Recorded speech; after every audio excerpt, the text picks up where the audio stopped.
RIBcast. Tudo o que você precisa saber sobre o Registro de Imóveis Brasileiro. Olá, comunidade registral! Estamos aqui de volta no nosso terceiro episódio do RIBcast da segunda temporada, ano 2024-2025. E no episódio de hoje vamos tratar de um tema extremamente relevante que está nas nossas mídias, que está sendo debatido nas nossas cidades, nos nossos bairros, e eu tenho certeza que você chegou a esse episódio ou na sua pesquisa do Google, ou na pesquisa do seu podcast e se perguntou: o meu imóvel está irregular? E agora? Para enriquecer esse episódio de hoje, contamos com a rica presença da nossa veterana em RIBcast, Michele Freire Fonseca Cunha, que é presidente da Copcore Minas Gerais, diretora de REURB da ONR, operador nacional do Sistema de Registro Eletrônico de Imóveis, conselheira fiscal do CORE Minas e oficiala do Registro de Imóveis de Virginópolis, Minas Gerais. É mestranda em Direito dos Negócios pela FGV em São Paulo e pós-graduada em Direito Notarial e Registral Imobiliário pela Universidade Anhanguera Uniderp. Atuou como tabeliã de notas e advogada em Minas Gerais. É autora do livro Manual de Regularização Fundiária de Aquisição Obrigatória por Todos Nós, lançado em 2019. Olá, Michele, tudo bom? Olá, Érica, tudo bem? Que prazer estar aqui hoje nesse podcast, junto com você e com a Camila. Espero que a gente possa bater um bate-papo aqui bem legal, esclarecer as dúvidas que a gente possa ter sobre a irregularidade do imóvel. Muito obrigada, Michele. E para engrandecer ainda mais o nosso debate de hoje, nós contamos com a Camila Araújo, também é veterana aqui no RIBcast, é servidora do Tribunal de Justiça do Estado de Tocantins, especialista em REURB, mestranda em Desenvolvimento Regional pela Universidade Federal do Tocantins, tendo atuado anteriormente no Núcleo de Prevenção e Regularização Fundiária da Corregedoria Geral de Justiça do Tocantins. Tudo bom, Camila? Olá, pessoal. Boa tarde, Érica. Muito obrigada pelo convite. É um prazer estar aqui com você, com a Michele, mais uma vez. Espero poder contribuir, né, com esse debate tão enriquecedor e com essa temática, como você já citou aí na introdução, de extrema importância e que está em voga, né, no nosso país. Muito obrigada, Camila. Não é novidade para nenhum de nós e tenho certeza também para o nosso ouvinte, para o nosso telespectador, que a gente cansa de se perguntar por que no nosso país a notícia em voga do registro imobiliário e das nossas prefeituras é regularização de imóveis. E aí, com certeza todo mundo acaba se perguntando: será que meu imóvel está regular? Ah, com certeza ele está irregular e eu faço o que agora? Mas de onde vem toda essa irregularidade? De onde vem essa construção da irregularidade de imóveis no nosso país? Michele, para a gente entender melhor esse problema crônico no Brasil, explica para a gente brevemente de onde surge a irregularidade fundiária no nosso país. Pois bem, Érica, a gente tem uma reunião de fatores, né? São fatores isolados. Mas um desses fatores é o próprio processo de colonização e gestão fundiária que nós tivemos pelo Estado brasileiro. Então, quando Portugal ela se faz presente no Brasil, lá em 1500, inicia o processo de ocupação, a gente tem uma forma de distribuição de terra e exploração desse território por meio de um título e um documento que chamava Sesmaria. E era a forma que o governo português tinha de entregar um pedaço de terra para uma pessoa explorar, plantar e produzir riquezas, ao mesmo tempo em que ele protegia esse território de outras ocupações, de outras invasões. Só que esse modelo ele pode ter funcionado por algum tempo, mas ele contribuiu para a formação do que a gente fala que são os latifúndios aqui no nosso país, na parte rural, né? Ele vigorou até mais ou menos ali 1822, quando foi proibida a emissão desses títulos de sesmaria, e aí a gente fica entre 1822 e 1850 sem nenhum regramento de como o solo brasileiro poderia ser ocupado no país todo. E aí começa a surgir a ideia da posse, né? As pessoas passaram a se apropriar de imóveis e ainda rurais, ou até mesmo da parte urbana que foi surgindo ali ao longo do tempo, por meio da posse, mas sem uma possibilidade de regularização, que só surgiu a partir de 1850, quando a gente tem a Lei de Terras, que tinha a ideia de tentar separar terras públicas das terras privadas, de modo que a gente pudesse abrir matrícula, naquela época não era matrícula, mas ter uma forma de separar o que era público do privado. E de lá para cá a gente tenta fazer isso até hoje. A gente ainda não tem um procedimento consolidado que separe as terras devolutas, efetivamente devolutas, e terras públicas do Estado, da União ou do município, das terras que são privadas, ocupadas por pessoas ou por empresas, para que elas possam regularizar. Isso ainda é um esforço que é feito pelo ente público, né?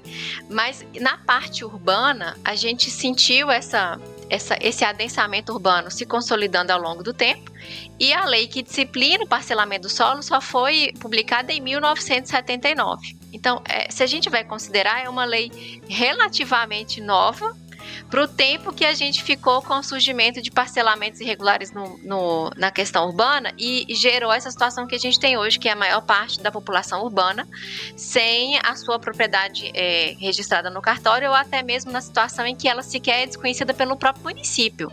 Há situações em que a pessoa não tem nem o CEP, né, para receber uma correspondência, para pagar a conta, nada disso. Então, esse conjunto de ineficiência legislativa, gestão fundiária e lentidão na fiscalização, porque depois que a gente passou a ter normas que disciplinam o parcelamento do solo, como que a gente vira proprietário, como que registra o imóvel, a gente tem dificuldade de fiscalizar o cumprimento dessa norma. Então, a gente tem um descompasso entre a legislação, a execução da norma, a fiscalização dela e a necessidade urbana de criar unidades que possam ser habitadas por pessoas na velocidade que o ser humano precisa, né? A dinâmica da população é muito mais célere do que o que a gente consegue efetivamente entregar para a população. Muito interessante. E o mais interessante disso, Michele, é que esse tempo e espaço em que a gente tinha pouca legislação que regesse como um imóvel tinha que ser, como o imóvel tinha que ser descrito, quem que era o seu proprietário ou não, criou essa falsa impressão de que o imóvel é meramente uma propriedade privada, né? Quer dizer, então se eu moro no imóvel, o imóvel é meu, eu paguei, ponto final. Não tenho responsabilidade nenhuma com a sociedade quanto a esse imóvel. E aí gera outro ponto. Assim como nós, enquanto pessoas, devemos nos mostrar para a sociedade onde nascemos, quem são nossos pais, né? Que data isso aconteceu, se casamos, se divorciamos, se os nossos pais vieram a óbito ou não. Tudo isso a sociedade precisa saber até para estabelecer políticas, né, da sua população. O imóvel, ele não é diferente. E é muito comum as pessoas acharem, escolhi meu imóvel, minha data, meu lote, meu apartamento, né, minha casa, paguei, ponto. Problema resolvido, da porta para dentro, responsabilidade minha. Mas as pessoas esquecem também que o imóvel se mostra para a sociedade. Ele tem um impacto, ele tem uma responsabilidade nessa sociedade. E todo o histórico deste imóvel deve aparecer na matrícula, porque a sociedade precisa saber o que acontece nessa matrícula, né? E aí eu vou levar a pergunta para Camila, que é o nosso segundo item. Camila, a gente sabe que a irregularidade do imóvel ela não vai gerar efeito apenas para a parte, né? Vamos aí de um problema de irregularidade mais básico, que é aquele quem não registra não é dono. Então, se eu não registro, na matrícula não aparece meu nome. Eu serei prejudicado. Mas será, então, que a irregularidade do imóvel prejudica somente aquele que comprou? Qual que é o impacto, Camila? Conta pra gente qual que é o impacto da irregularidade do imóvel para o município, para a sociedade, para a comunidade no qual esse imóvel está inserido. Bom, Érica, A irregularidade, como a Michelle bem colocou aqui no início, né, lá no nosso país, ela já vem desde o começo, né, por assim dizer, de longas datas, desde aí da época Brasil Colônia. E nós tivemos ali por volta da década de 1950 um grande êxodo rural, graças a uma industrialização maciça que aconteceu no nosso país de forma tardia e muito rápida, o que adensou, né, trouxe um adensamento populacional urbano para as nossas cidades de forma muito rápida. Então, a urbanização no Brasil, ela ocorreu, assim, nós saímos de 20% de pessoas que moravam em cidades para uma realidade hoje que 90% da nossa população mora nas cidades, e aqui eu faço uma diferença porque município é a parte rural e urbana, e cidade é especificamente a parte urbana. Então muitas pessoas saíram do meio rural, e aí também por uma série de motivos. O campo ele foi se tornando cada vez mais tecnológico também, foi expulsando essas pessoas para a cidade, essa industrialização chamando essas pessoas para a cidade, né? Tudo isso de uma forma muito rápida, a ponto de que o Brasil tem estudos de vários professores, inclusive da professora Hermínia Maricato nesse sentido, ele sofreu um processo de urbanização muito mais rápido do que na Europa ou nos Estados Unidos, por exemplo. E os impactos disso nas nossas cidades, né? Porque a maior parte das cidades brasileiras, pelo menos aquelas de médio e grande porte, elas sofrem com isso, são que nós temos consequências ambientais, porque esse adensamento ele se deu de forma desorganizada, né? As nossas cidades não estavam preparadas para esse adensamento populacional que nós tivemos de forma muito rápida, essa densidade demográfica que cresceu de forma muito rápida na maior parte dos centros urbanos aí. Então nós temos consequências, como eu coloquei, ambientais. As pessoas precisam morar em algum lugar, né? E aí elas foram construindo as suas casas, muitas vezes em locais que são ambientalmente inadequados. Nós temos impactos e consequências urbanísticas também, e quando eu falo de urbanismo, eu digo porque assim, às vezes a gente não dá o devido valor e a devida importância para essa questão urbanística. A questão ambiental é até mais fácil de enxergar, né? Principalmente pelos desastres que a gente vê ocorrer aí, infelizmente, de vez em quando, chove e a casa que está lá no morro cai, o rio enche e alaga tudo. É uma tristeza, né? São consequências ambientais de casas que foram construídas, né? De núcleos urbanos informais que foram se instalando em locais indevidos. Mas a situação urbanística também é importante porque, veja, não é simplesmente a moradia. Então, quando eu tenho um crescimento dessa cidade de forma desordenada, significa que escolas, creches, unidades de saúde, esgoto, arruamento, tudo isso, né, praças, espaços urbanos para as pessoas terem lazer, terem qualidade de vida, se encontrarem, trocarem experiências, tudo isso aconteceu.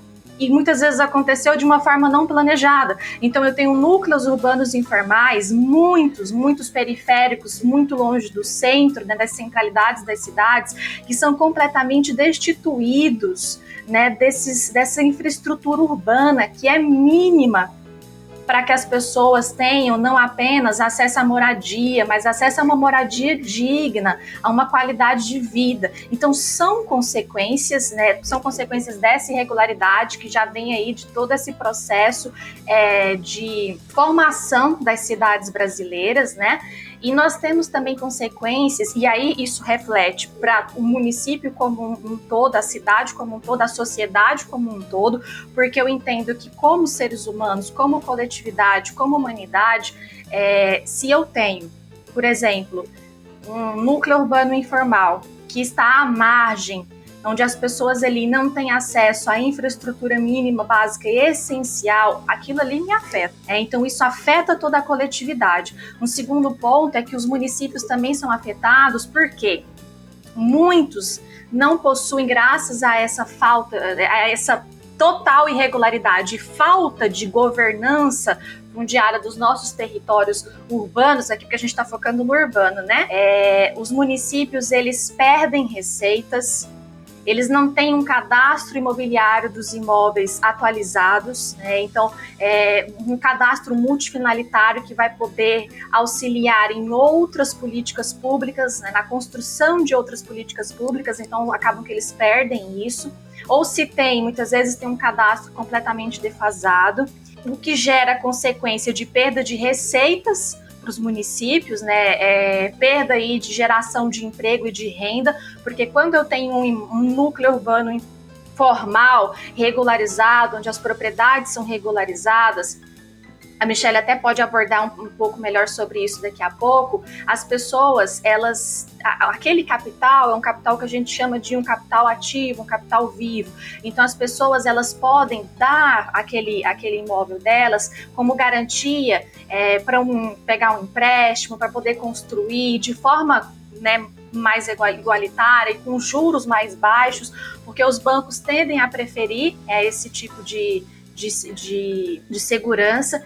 Então as consequências são enormes, tanto para os municípios, quanto para a sociedade, quanto para as pessoas, né? E aí essa rede de irregularidade gera uma série de consequências.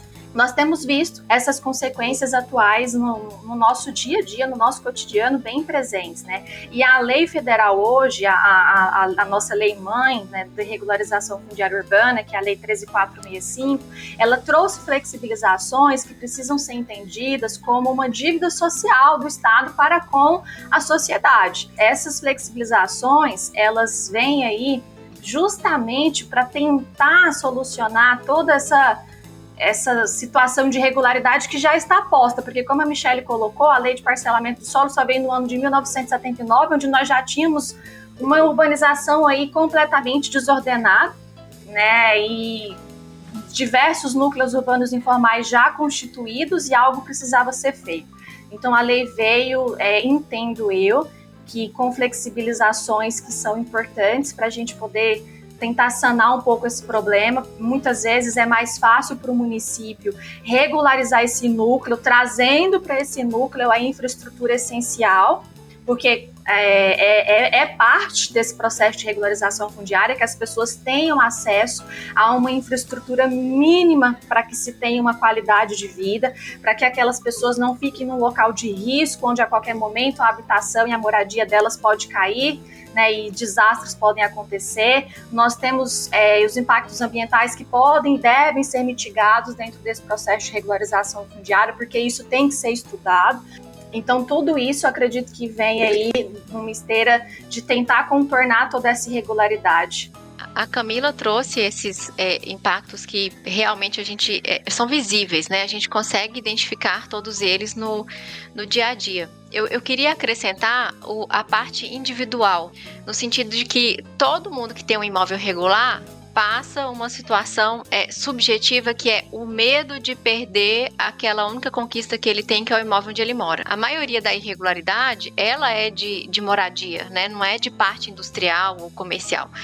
Grande parte das pessoas tem imóveis que é o único imóvel que ela reside, e ela convive diariamente com esse medo de perder esse imóvel, que é um efeito psicológico que há estudos que trazem pra gente pessoas que desenvolvem depressão por causa desse medo contínuo de perder o imóvel que conquistou ou que já recebeu da família, ou é uma herança de família, né? Porque há um vínculo pessoal com aquele patrimônio. Não é só dinheiro ou uma casa que se mora, é uma história de uma família que morou ali, que construiu ali memórias. E também tem o aspecto da violência. Porque nas situações de violência doméstica, o retrato das mulheres, e a gente tem estudo no norte do país nesse sentido, é de que as mulheres sofrem violência antes, durante e depois do relacionamento. Antes, quando ela ainda está na casa dos pais, e se tem um estudo, que eu esqueci a autora, gente, mas o estudo é muito legal. Ele traz a mulher, na mesma casa tem o irmão e tem uma irmã. E eles dois ficam engravidam os parceiros na mesma época. O pai desses filhos arrumou um puxadinho para o filho dentro do próprio lote dele, e para a filha falou: olha, esse problema é do seu companheiro. Ela teve que morar de favor na casa do sogro e da sogra. Então ela é como se fosse, na cabeça deles, retirado o próprio direito de herança. Porque o pai arrumou uma situação de dar um pedacinho de terra para o irmão, mas para ela que estava na mesma situação não recebeu um pedacinho de terra no terreno do pai. Ela teve que conviver de favor no terreno do companheiro. E aí vem a situação patrimonial de violência durante a convivência. Porque se ela engravidou, ela já não consegue trabalhar, ela consegue ter dificuldade para se reintegrar no mercado de trabalho, porque tem menina adoece, todo mundo sabe que, né, a gente falta quando a criança adoece, não tem jeito, a carga da mãe é sempre muito maior, e o companheiro tá ali sempre trabalhando, trazendo dinheiro para casa, fazendo as construções, as benfeitorias, e aí, como é ele que tá trazendo dinheiro para casa, é como se aquilo não fosse dela, porque não se enxerga o trabalho dela em casa, porque não é financeiro, mas ela traz uma economia para a família que não é observado. E aí, quando tem a situação de violência e de agressão, ela sai de mão abanando, porque aquilo é dele, não é dela, aquilo é do pai, né? Ela tá ajudando a melhorar uma construção em que não é dela, não tá no nome dela. Então ela sai de casa também sem patrimônio, tanto da casa dos pais quanto do relacionamento que ela tá envolvida. E aí, se a gente vai fazer cadastro social, e quem trabalha com regularização fundiária percebe muito isso, quando você vai fazer uma regularização fundiária em que você tem que cadastrar o homem e a mulher, geralmente dá briga se você não cadastrar o homem. Porque a lei fala preferencialmente o nome da mulher. Mas para a gente conseguir efetivar isso na prática é muito difícil, porque aquela noção de que o patrimônio tem que vir em nome do homem primeiro para depois colocar o nome da mulher, ela é muito presente, ainda que não mude nada. Vamos supor que dependendo do regime lá que eles são casados, vai dar a mesma, né? Eles vão receber cada um 50%. Mas se você colocar o nome do marido, o nome da esposa primeiro, dá briga em casa, dá confusão com a prefeitura, sabe? Então, esse aspecto subjetivo que a gente não consegue enxergar, mas que está presente ali na população, ele é muito, muito gigante. Com certeza, Michele. E interessante que a gente sai de uma análise meramente subjetiva, como você colocou, né, de uma história familiar, de um casal que ou fez um puxadinho na casa do sogro ou da sogra, ou que de fato pegou uma data e construiu e comprou através daquele contrato de gaveta, ou de fato comprou o imóvel e registrou e não fez nada com aquela construção. E a grande maioria das pessoas não tem noção da dimensão do seu imóvel na comunidade no qual ela está inserida. É como se comprei, é meu, fecho a porta, está tudo resolvido. E a ponte, a relação entre esse equilíbrio de estar na sua casa com a porta fechada e a comunidade é o registrador imobiliário, que te diz, é no registro de imóveis que você pode ir e perguntar, mas será que está correto o meu imóvel? Tem algo que está faltando que proteja a mim e que proteja a comunidade no qual eu vivo? E daí eu trago a nossa próxima pergunta, Michele, e para a Camila também complementar. Quais são os tipos de irregularidade do imóvel que a gente pode encontrar? Quais são os tipos de irregularidade que o cidadão pode se deparar com seus documentos em casa? E quais seriam as alternativas para minimizar, ou melhor, para corrigir essas possíveis irregularidades? Michele. Nós temos várias, né? E eu acho que à medida que a gente for relatando aqui, o pessoal vai conseguir se encaixar em alguma irregularidade. Primeiro, aquela que é a mais extrema, né? Você tem um documento, um recibo de compra e venda, algum inventário registrado de posse, mas é um documento que diz que você fez uma compra e venda ou recebeu um imóvel. Ele não tem registro no cartório de imóveis. Então, a população, ela tem essa noção de que se não está registrado no cartório, não é dono, né? Aquela máxima, não registrou, não é dono. Então, essas situações de que não tem matrícula, não tem um registro no cartório, é a mais grave, né? E aí a gente passa pela solução tanto de ter que procurar um advogado para fazer uso capião, e aí a gente pode fazer uso capião tanto no cartório quanto em juízo. Hoje já é possível você fazer tudo em cartório sem precisar esperar 2, 3, 4, 5, 10 anos de um uso capião, né? O Poder Judiciário, ele tem muitas demandas e ele tem poucos servidores. Então, a gente tem uma situação de um excesso de serviço no Judiciário que atrapalha o desenvolvimento dessas demandas, que elas não têm um senso de urgência, né? Quando você vai trabalhar numa vara de comarca pequena, que é a maioria da população, o juiz tem previdenciário, tem questões de saúde, tem réu preso, tem infância e juventude, então eles têm demandas ali que são urgentes, que consomem aquele tempo útil do juiz durante o dia, e aí você vai ter pouca vazão dos outros casos que são igualmente importantes, mas que não encontram espaço naquele dia a dia do fórum. Trazer isso para o extrajudicial foi importante. O legislador, com a Lei 13.465, lá em 2017, trazendo isso para o cartório, facilita demais. Então, quem já fez um procedimento de regularização no cartório sabe que, no máximo, com 60, 90 dias, você já fez um processo de uso capião no cartório. É muito mais célere, tem a mesma segurança do Poder Judiciário e você consegue ali resolver o problema do seu cliente. Então, tanto para o advogado quanto para o cliente, é uma situação bem confortável, né? Bem mais tranquilo.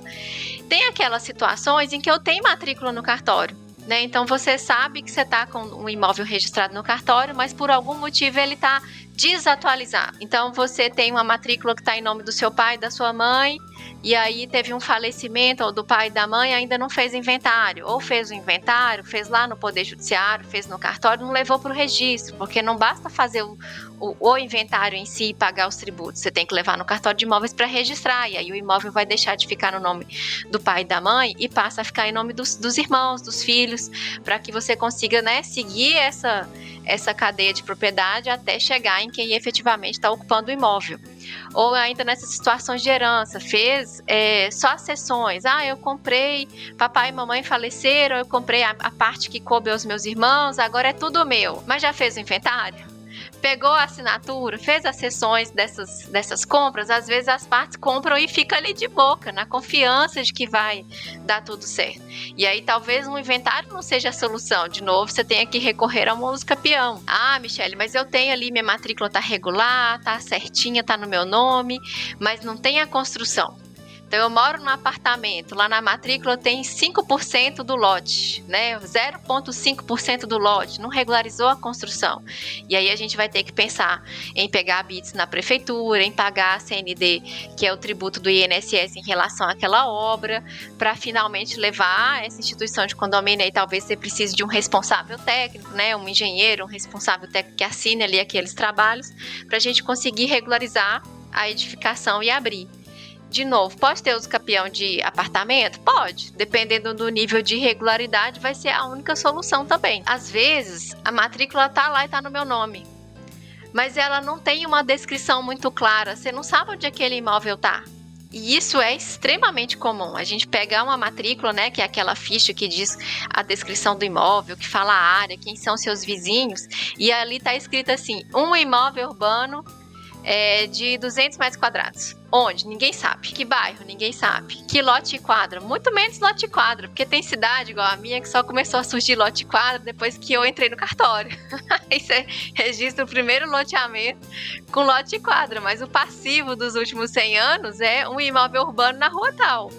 Às vezes você não consegue saber onde ele está. E aí vai precisar de ir na prefeitura aprovar ali aquele memorial, fazer uma retificação de área, que é o engenheiro medir seu imóvel, trazer o memorial descritivo para a gente poder dizer onde que seu imóvel está. Porque às vezes você está com ele registrado, ele está no seu nome, mas a gente não tem ideia de onde ele está.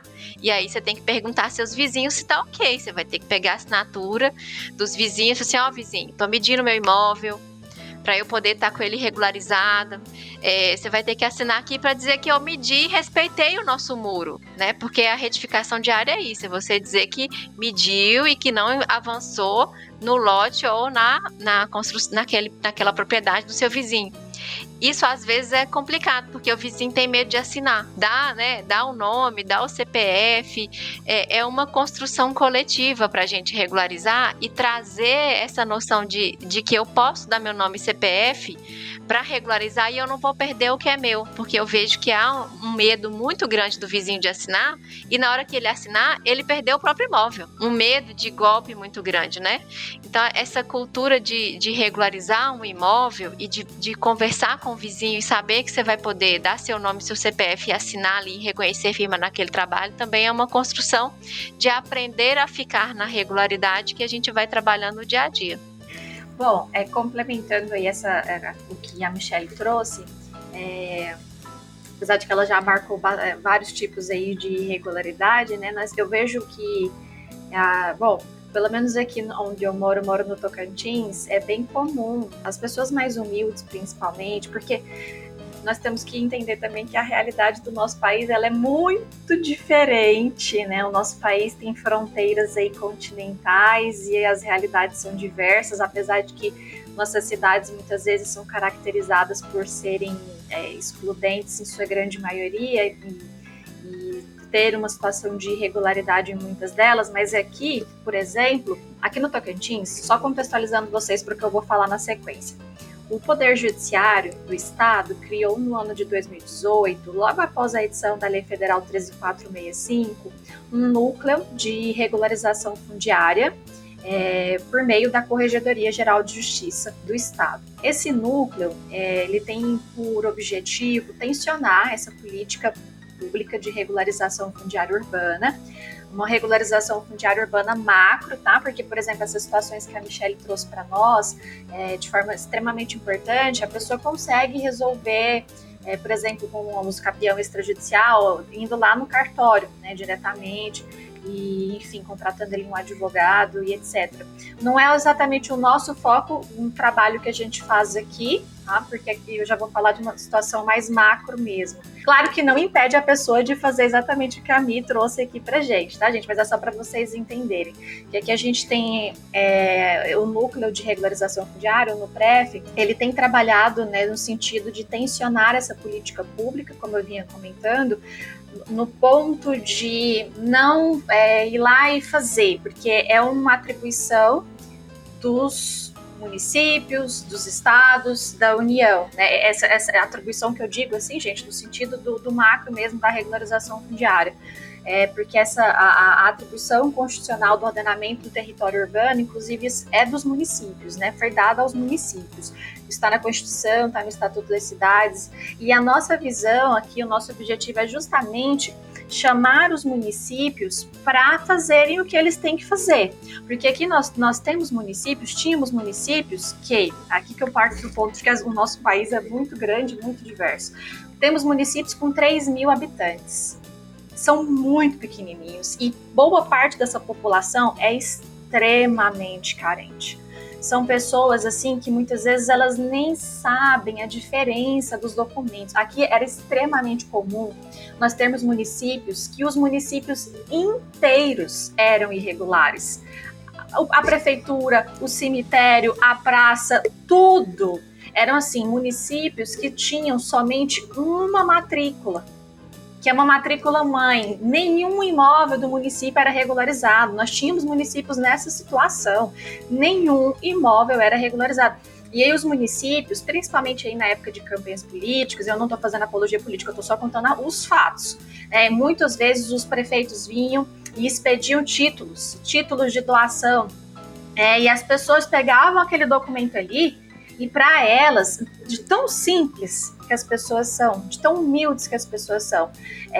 Em cidades maiores a realidade é um pouco diferente, mas em muitas dessas cidades, às vezes a gente chegava lá para auxiliar o município a fazer o cadastro socioeconômico dos ocupantes, e a pessoa falava assim, não, minha filha, mas eu já tenho o documento do meu imóvel. E ela pegava lá pra gente, mostrava o título que tinha sido expedido para ela há anos atrás, sabe? O título que o município tinha doado. E daquele mesmo imóvel, outras pessoas também acontece, principalmente quando é lote vazio. Quando está sendo habitada, até que esse problema não é real. Mas lote vazio, as pessoas apareciam com 3, 4 títulos do mesmo lote, só que gestores diferentes doaram aquele mesmo lote para pessoas distintas, né? Então, para vocês verem assim, o tamanho da situação de irregularidade que nós temos no nosso país. Fora o desconhecimento de muitas pessoas humildes mesmo. Eu trago assim de pessoas realmente realmente extremamente carentes, que não sabem muitas vezes a diferença dos tipos de documentos, né? Que o título não é exatamente o registro do imóvel lá no cartório, que escritura que você lavra lá no tabelionato não é ainda o registro daquilo no cartório de imóveis, né? Então, assim, toda essa construção de explicar isso para a população, principalmente aqueles que são mais carentes e tal, tudo, eu enxergo tudo isso como tipos de irregularidade, né? E fora também que nós nos deparamos com situações onde as pessoas falavam assim, não, mas esse imóvel aqui era do meu pai, tá no nome do meu pai. E de fato, às vezes acontecia mesmo, do imóvel estar regularizado, mas estava no nome do pai, e a pessoa simplesmente não sabia que não significa que estava no nome do pai, que agora, porque o pai morreu, automaticamente, né, por um passe de mágica, já era dele. Não, tinha que levar essa situação para o cartório de registros de imóveis e regularizar essa situação. Então nós temos também essa situação, e Michele já abordou, você colocou isso também um pouco na sua fala, né, Érica, de tudo que acontece externamente na vida daquele imóvel precisa ser levado também para a matrícula daquele imóvel no cartório para se dar a publicidade necessária, né? Os imóveis aí, eles têm que cumprir também com uma função social, isso é constitucional também, e eu vejo que esse é um tipo de irregularidade que alguns imóveis têm também, mas nem vou entrar nessa seara. E outra situação que eu já observei também é justamente o que a Michele trouxe, que eu achei fantástico. É real. Isso, é real. Tem muitas mulheres que se submetem a situações de violência doméstica porque, além de não trabalharem, de serem completamente dependentes economicamente dos parceiros, o imóvel ele é completamente irregular e aí ela fica com medo porque o imóvel já é irregular. Né? Então ela fica com medo de, e agora? Para onde que eu vou? Ele vai ficar com tudo, não vai ficar nada para mim, agora o que eu vou fazer? Isso, infelizmente, é uma realidade que eu já vi acontecer.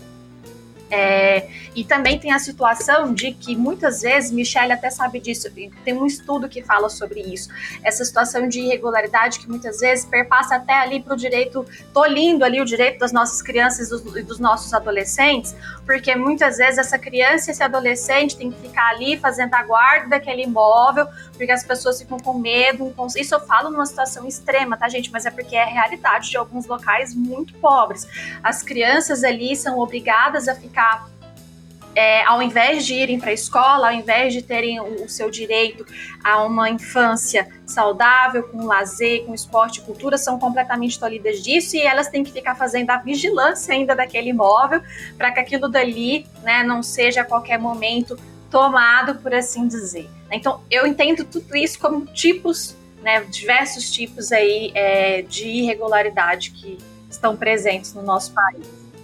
Algumas coisas, Érica, elas, assim, pode ser que quem esteja ouvindo ache que eu não tenho dinheiro para contratar advogado, não vou ter dinheiro para contratar um engenheiro, estou na situação de violência doméstica aqui, não tenho dinheiro nem para comprar fralda e leite para o meu filho, vou ficar mexendo com regularizar imóvel agora, sabe? Prioridades. Mas nas cidades maiores, principalmente onde tem faculdade de direito ou de engenharia, eles têm esses trabalhos, esses núcleos voltados para atender essa população. E algumas cidades também têm defensorias públicas. Então, se a cidade é atendida pela defensoria pública ou tem faculdade pública ou privada, eles possuem núcleos de assistência jurídica. E aí não vai ser uma solução que do dia para a noite você vai conseguir regularizar. Vai ter toda aquela burocracia de você juntar documento igual todo mundo que está pagando um advogado teria que fazer. Mas você não vai ter esse custo de regularizar o imóvel financeiramente. Você não vai ter que pagar um advogado, não vai ter que pagar um engenheiro. Você vai conseguir ali esses trabalhos através da prestação de serviços pelas universidades. Eu mesma já, né, na época que eu fazia a faculdade, já existia esse núcleo. E eu formei, não vou nem falar aqui qual foi a data, já tem muito tempo. Mas já existia, né? Porque a gente tinha essa demanda. E aí você tem, às vezes, que resolver um divórcio, tem que resolver um inventário. Tudo isso tem que ser averbado na matrícula. Tem que ser resolvida tanto a questão civil, que é aquela que você mencionou, que você tem que trazer esses registros do nascimento, casamento, óbito, para o registro civil, que é aquela situação da própria certidão de casamento e de registro civil, mas também, paralelamente, você tem que levar o que você regularizou no registro civil para o registro de imóveis, para dar sequência nessa regularização e conseguir finalmente obter o imóvel no seu nome. Então, para as mulheres que estão nessa situação de violência doméstica, e infelizmente é 1/3 das mulheres, né, a cada 3 mulheres, uma está em situação de violência doméstica, há essa possibilidade de ser atendida nesses núcleos de defensoria pública e de faculdade, para que você ali consiga tentar, né, no médio e longo prazo, tentar ir se desvencilhando dessa situação de violência aos poucos, né? Ou se você não está vivendo a situação de violência doméstica, mas você consiga regularizar seu imóvel sem gastar tanto, sem comprometer a própria subsistência. Perfeito, Michele. E o interessante é pensar, contextualizando o que vocês trouxeram, que o imóvel é como aquele dinheiro que você deixa guardado debaixo do colchão. Se você deixa aquele bolo de dinheiro, que antigamente se fazia muito, né? Eu nem digo antigamente, porque eu acho que eu cheguei a ver meu pai e minha mãe fazer isso. Você deixa aquele dinheiro guardado sem atualizar ele, sem aplicar no lugar certo, sem guardá-lo no lugar certo, ele vai perder o seu valor. Diferente da cédula, o imóvel, ele carrega a data, o lote, seja lá em qual região vocês utilizem qual denominação, né? Ele carrega não só um valor em dinheiro, mas carrega uma história. E essa história precisa estar registrada no livro certo e atualizada no tempo certo. Então não adianta você ter apenas a descrição daquele imóvel no livro, como você comentou, Michele. Nós temos várias etapas e vários degraus de regularidade, né?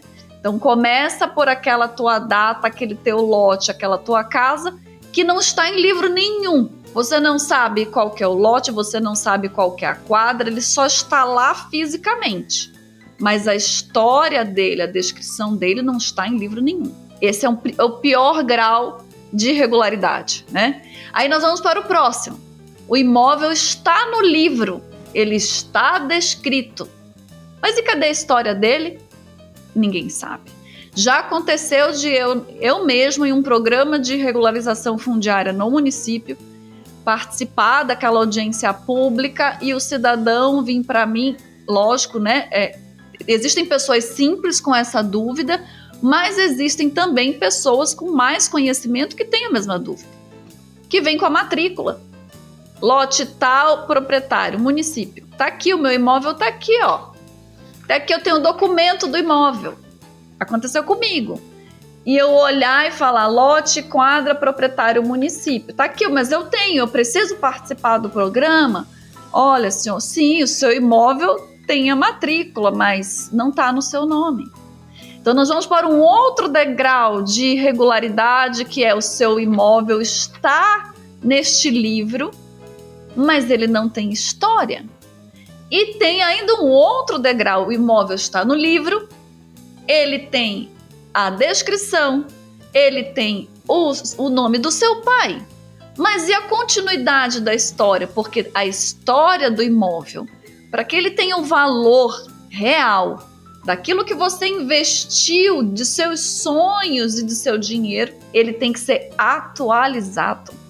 Isso significa que lá tem que constar a construção da sua casa, lá tem que constar se você está casado ou não, se você mudou de nome ou não, a inscrição municipal daquele imóvel. Então veja, na dúvida, vá com seus documentos até o registro imobiliário, que ele vai te falar se o seu imóvel está irregular ou não, e em qual desses degraus você se encontra e ainda o que fazer. Mas aí agora vem a próxima pergunta, Camila e Michele. Vamos pensar na situação macro, como a Camila estava comentando, né? Camila, diante de todas essas situações, de maneira coletiva, até para aproveitar a tua expertise sobre o tema, como os municípios podem incentivar a diminuição dessa irregularidade fundiária? E daí vou pedir para a Michele complementar como nós, registradores, podemos somar energia e conhecimento às ações dos municípios? Bom, os municípios, ao meu ver, no meu entender, eles têm o dever.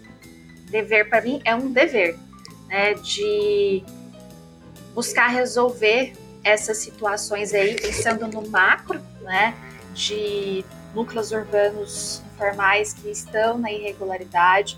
E aí, muitas vezes, dentro de quadras, vamos pensar quadras, setores, bairros, né, onde nós vamos trabalhar ali, o município vai, resolveu, vou instaurar a regularização fundiária no setor X, por exemplo. Muitas vezes, nesse setor X, pode ser que, eventualmente, eu já tenha alguns imóveis que estejam regularizados, porque pode ser que alguém já, inclusive, já entrou com um processo de uso capião, né, já regularizou ali o seu.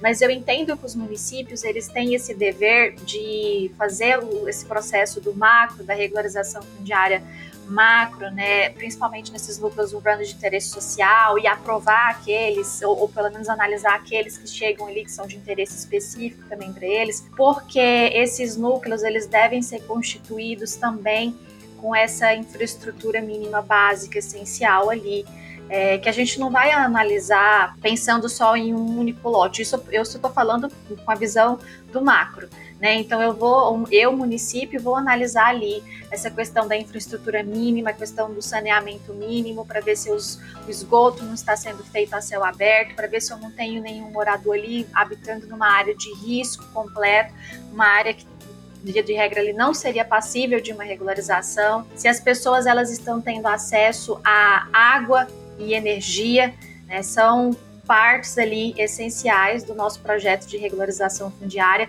e os municípios, eles têm esse dever de fazer esse tensionamento, não é simplesmente um favor, não, é um direito da população. São direitos sociais que estão previstos na nossa Constituição Federal, e o município, para ele poder tensionar isso, eu tenho visto na prática aqui, muitas vezes eles não conseguem sozinhos, porque realmente é uma política que, confesso, não é fácil de ser executada, exige um certo conhecimento, exige interseccionalidades com outras áreas, não é só o direito, é o direito junto com a engenharia, com a arquitetura, e aí eu chamo, né, pelo menos aqui a gente tem chamado todos os nossos atores possíveis que atuam e trabalham nessa área, a Defensoria Pública, o Ministério Público, o nosso Instituto de Terras, todos os atores possíveis, né, o Instituto que cuida dessa parte ambiental do Estado, para que juntos possamos todos encontrar uma solução. O que não podemos é aceitar mais essa situação de irregularidades, deixar somente a bomba lá para as pessoas. Não, essa situação precisa ser mudada. Os nossos municípios, como a Michelle colocou, infelizmente eles não conseguem ter o controle da legislação urbanística do que deveria ser. E a gente fica sempre correndo atrás, né, de regularizar depois que tudo já está feito e da forma como está. Então, por isso que pensar meios também de fiscalização, entendo que são importantes também, para aquilo que está sendo feito hoje, para que lá na frente eu não tenha que regularizar aquilo que está sendo feito hoje, porque essa bomba vai cair na mão do município, e é muito...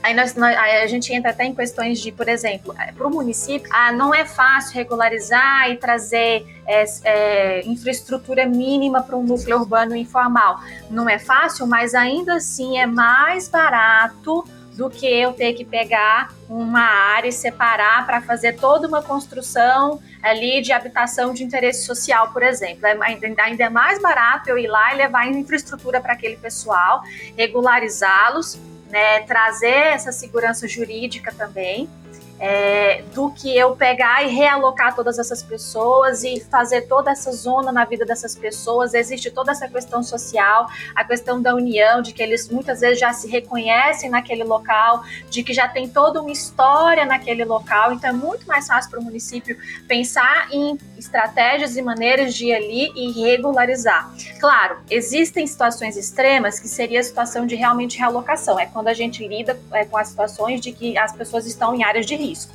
onde não é passível mesmo de regularização, o que evitaria diversos desastres que infelizmente a gente vê não raras vezes nos nossos noticiários, né? Então, assim, essa política tem que ser adotada pelos nossos municípios, entendo eu que de forma conjunta, buscando aí apoio com o Poder Judiciário, não dá conta de fazer sozinho, não sabe por onde começar. Seja melhor amigo do registrador de imóveis, porque nada disso acontece sem o registro de imóveis também, tá? E começa e termina no registro de imóveis, e o registro de imóveis faz parte de todo esse processo, e é buscar parcerias. Nós temos os Objetivos de Desenvolvimento Sustentável da Agenda 2030 da ONU, né? E o objetivo 17, ele fala exatamente disso, parcerias. O objetivo 16 fala de paz. O objetivo 11 fala de cidades sustentáveis. Então, hoje, nós não podemos mais pensar de fazer sozinhos. Sozinhos nós realmente não vamos conseguir. Sozinhos é a situação onde nós já estamos. É buscar parcerias para solucionar esse problema, buscar meios, buscar financiamentos, buscar formas de resolver toda essa problemática. E entendo também que o registro de imóveis, quero enfatizar isso também, ele tem um papel fundamental, porque aqui no Tocantins nós temos registradores que são tão engajados com os municípios que até não é papel do registro de imóveis, isso é responsabilidade do município. Por exemplo, se eu tenho que fazer cadastro de ocupantes, essa responsabilidade é do município. Mas eu tenho registradores de imóveis aqui que são tão engajados, detectando as dificuldades do município, de pessoal mesmo, de conhecer dessa parte jurídica, de não saber como é que faz um cadastro, de não saber como é que eu faço o cadastro da pessoa que é casado, o que eu coloco, da pessoa que vive em união estável, o que eu coloco, da pessoa que quer colocar o imóvel no nome do filho, o que eu faço. As dúvidas são tantas e são tão diversas, e o registrador tendo esse conhecimento, aqui nós temos, né, eles se colocam à disposição para ir até lá e auxiliar nesses cadastros, né? Nós temos exemplos, a Carol, na Bahia, ela é uma registradora tão engajada, né? Ela ajudou o município em todas as fases. Nós temos a Michele, nós temos a Clícia no Paraná, né? Então, assim, o registro de imóveis, ele é essencial, porque vocês sabem, além de vocês saberem exatamente o tipo de irregularidade que existe naquele município e de cada imóvel, se ele está ou não inscrito ali, se existe ou não a matrícula daquele imóvel, vocês detêm um conhecimento jurídico que é essencial, e que, associado ao conhecimento ambiental, ao conhecimento urbanístico, ao conhecimento dos cadastros imobiliários que os municípios têm, né, tudo isso forma essa rede de solução conjunta que nós temos que buscar. Estava aqui anotando as pontuações da Camila, só para fazer observações aqui bem leves. Mas a Camila foi cirúrgica, né?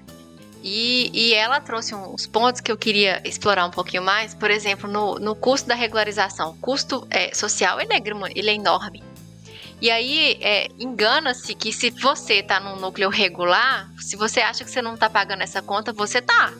Porque no final a gente tem que desembolsar valores públicos muito elevados para a gente levar infraestrutura, para levar acesso à água, esgoto. A maioria das regularizações fundiárias, elas são sociais.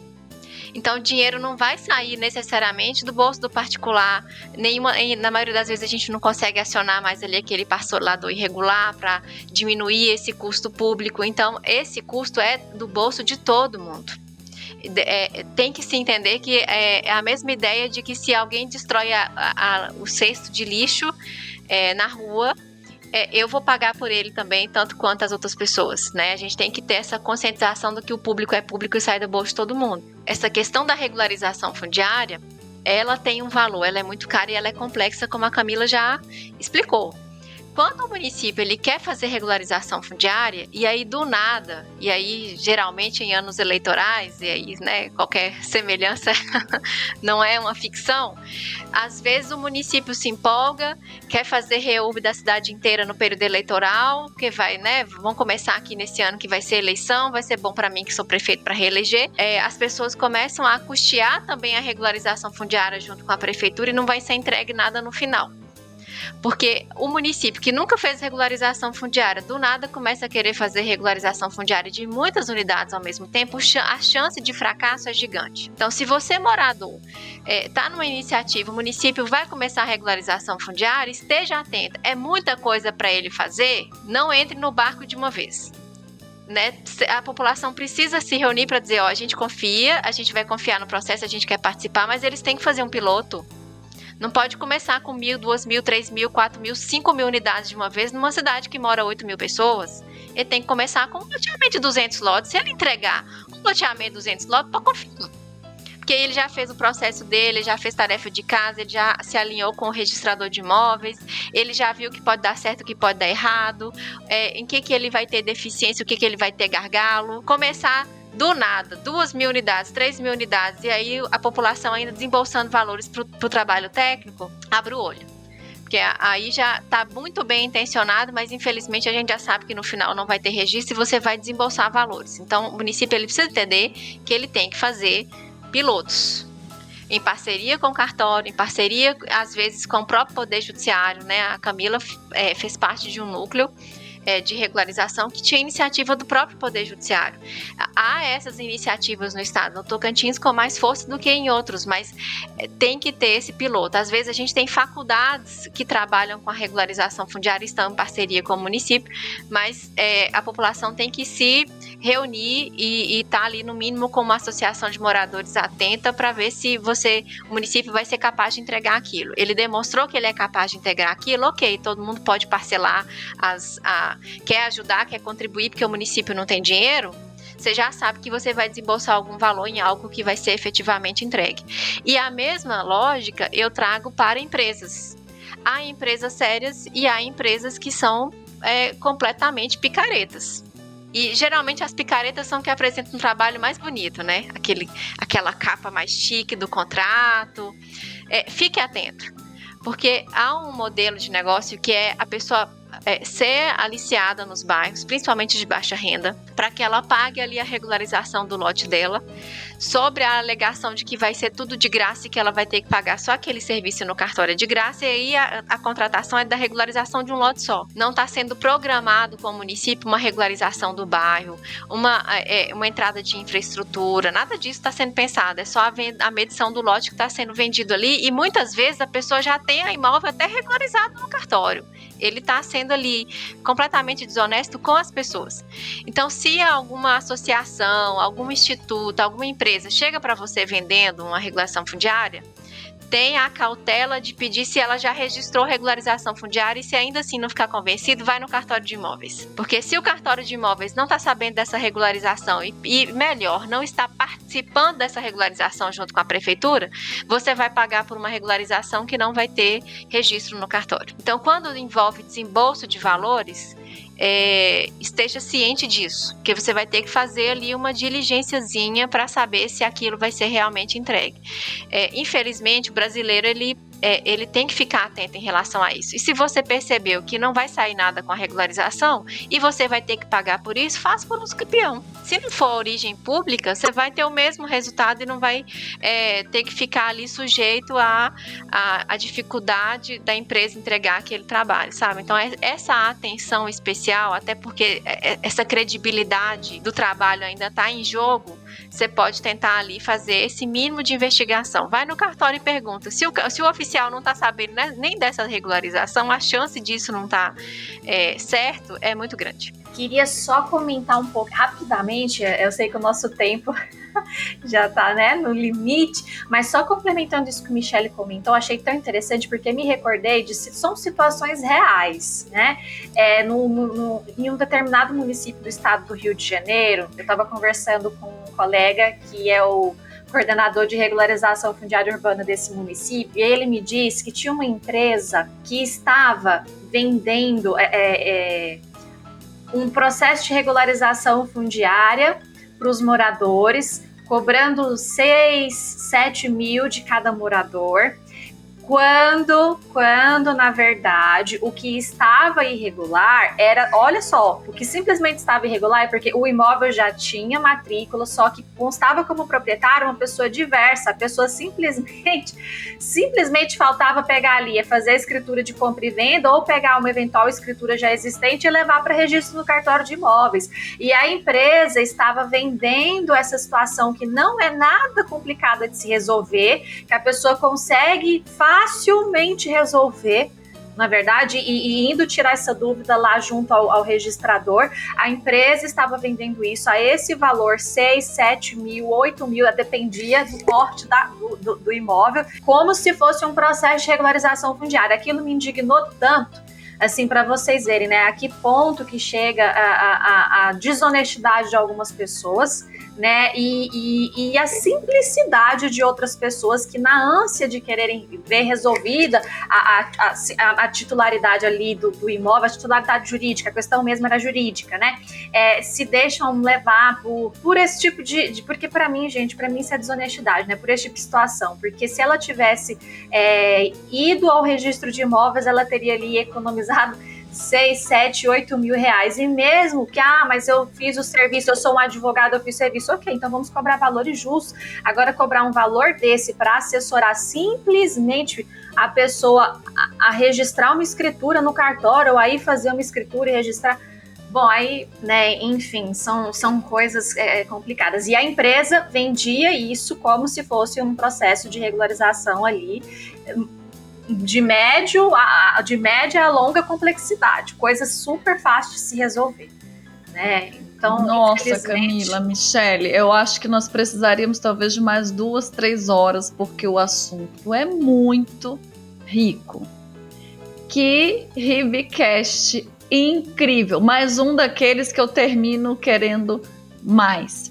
Queria passar a palavra para vocês, para agradecer a presença, mas que vocês possam se despedir dos nossos ouvintes, dos nossos telespectadores. Também adorei o nosso bate-papo, acho que foi bem produtivo, né? Consegue transmitir para a população que a gente tem soluções, às vezes simples, para aquilo que a gente acha complexo, mas também há soluções que são complexas, né? Então vai depender de cada caso. Acho que foi muito rica a nossa conversa aqui, fiquei muito feliz de te conhecer, Érica, de te rever, Camila. Espero que a gente possa se encontrar em outros Ribcasts.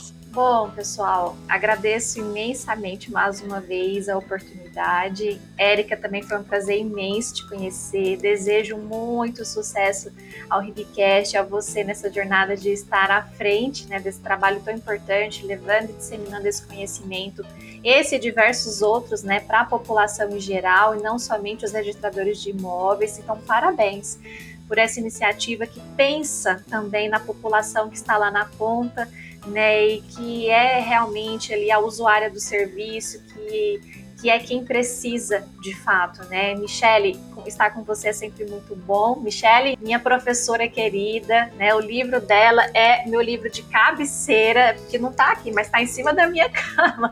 Então, literalmente, meu livro de cabeceira, amo muito. E aos nossos ouvintes, obrigada pela atenção, desculpa se a gente às vezes fala alguma coisa que desagrada um ou outro, mas espero ter contribuído um pouquinho.